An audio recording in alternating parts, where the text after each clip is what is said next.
Welcome back to page 121.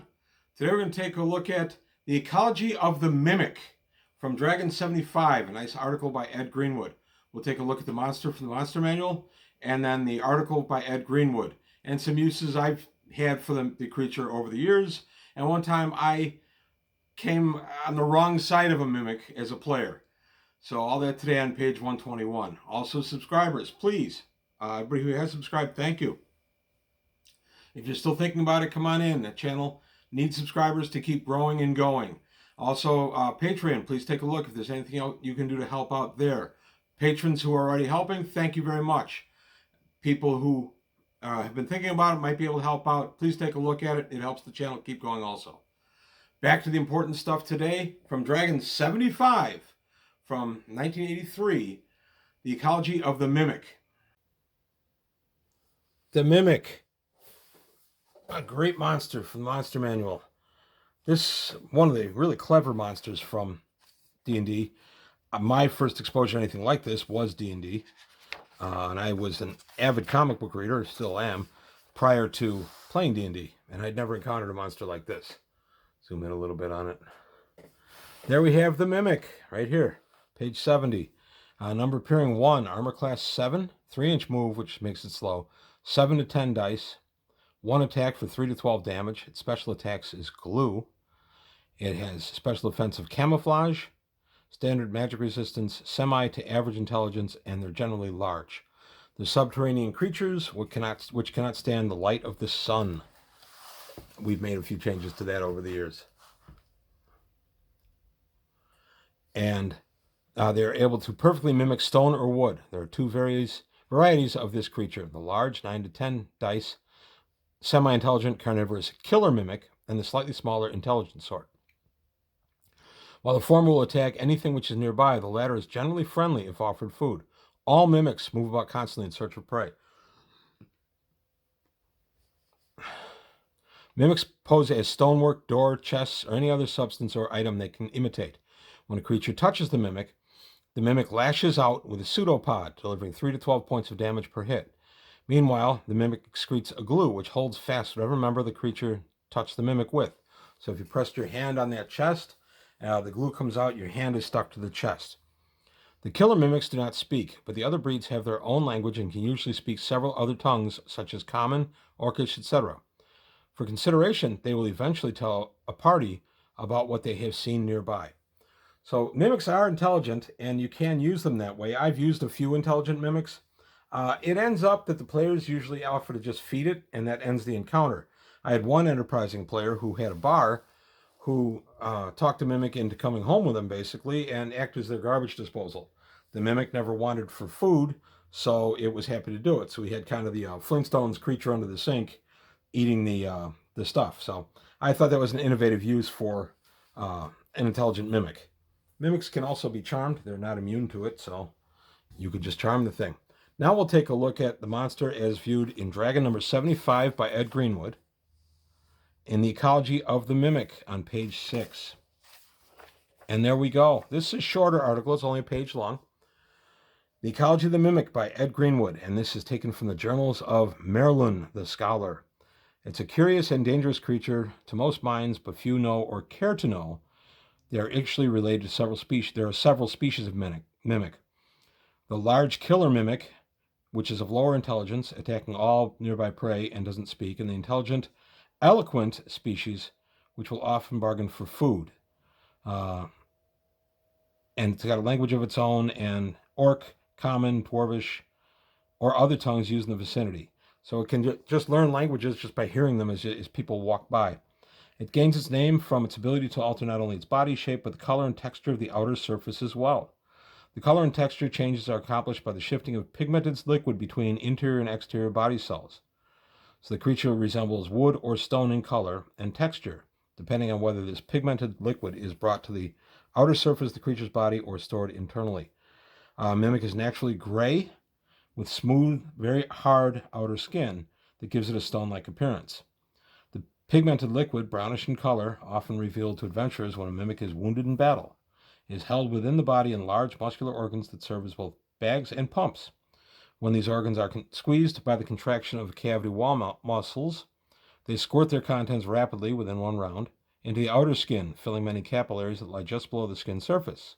These capillaries then stand out, brownish and wrinkled in a paneled pattern resembling wood grain. I thought that was pretty clever. I had never put a lot of thought into why a mimic does what a mimic does and how it does it. That was one of the things I loved about all these ecology articles. And it goes on, it talks about it being amorphous and moves the same way. It extends the pseudopod, sticks out some sticky glue, and pulls itself along. It can climb along walls and ceilings as easily as the floor. Reputedly, this glue is sticky enough that only the strongest adventurers can break it. Here he recommends in game terms that you have an open doors roll. I would probably do more like a bend bars, lift gates roll from AD&D. It just seems more in line with it to me. Mimics are interested only in personal safety and endless quest for food. Killer mimics will attack any living creature, regardless of the number of adversaries or their powers. The more intelligent variety often prefers to bargain with an enemy initially, but the creatures have no moral standards as we know them. My guy that I talked about who had the bar and had a mimic as his garbage disposal did have a problem at one point because the mimic was feeling still a little peckish after a slow day and ate one of the servers. I did make him pay significant reparations to the server's family, and then he was a little more careful about how he had the mimic actually contained. But that was just some fun role playing in our game. Mimics don't like the sun.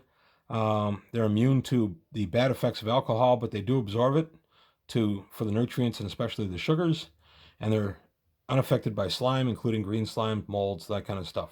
It should be remembered that mimics can travel on walls and ceilings as easily as they can on floors.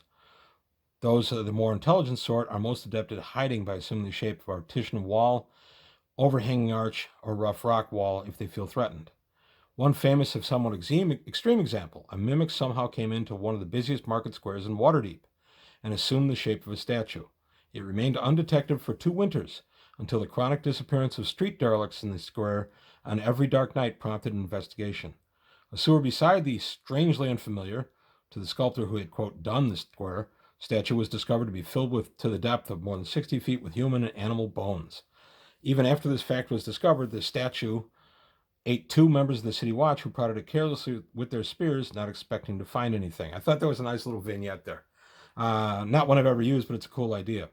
And the skin and the ichor of the mimic can be used to make polymorph self potions and various polymorph shape change spells. So it also says it can see up to 90 feet in darkness and 30 feet in the gloom of night. So there you have it. That's the mimic. Some of the more famous uses of mimic. Well, first off, I'm going to show this beautifully painted mimic. This was painted by my buddy Mike, one of my players, who does outstanding work. This is the mimic that I pop on the table whenever I've got one.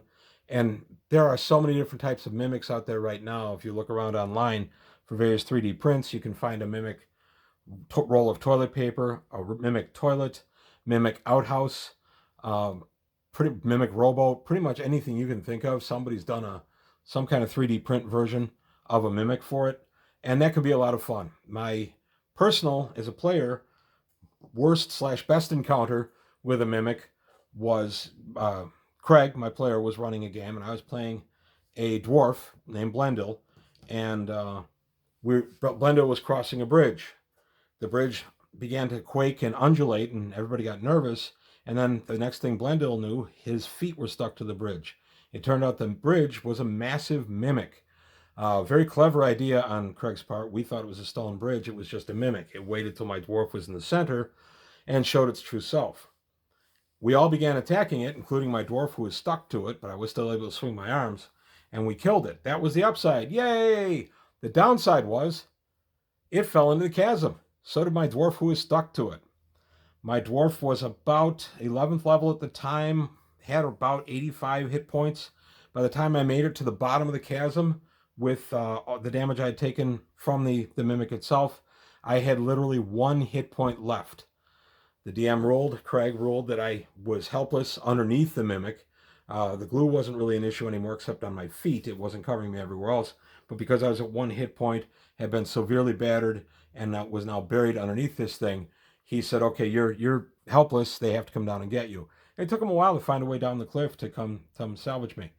That was my best personal encounter with a mimic. It's one that comes up at our table all the time. Craig got a good laugh out of doing that to me. I thought it was wonderful. I love something like that. That gets one of my characters. Even if I lost the character, it'd still be a story that I share. So I didn't lose the character. He survived and went on to bigger and better things and is still wandering around our campaign today. So there you have it. A nice look at the Mimic. One of the more innovative, one of my more favored monsters in all of D&D. I hope you like it too. Please let me know about your encounters with the Mimic and any comments or comments or ideas, please leave them below. And please like and subscribe. And I want to thank you for your time. Thanks for watching, and I'll see you next time on page 121.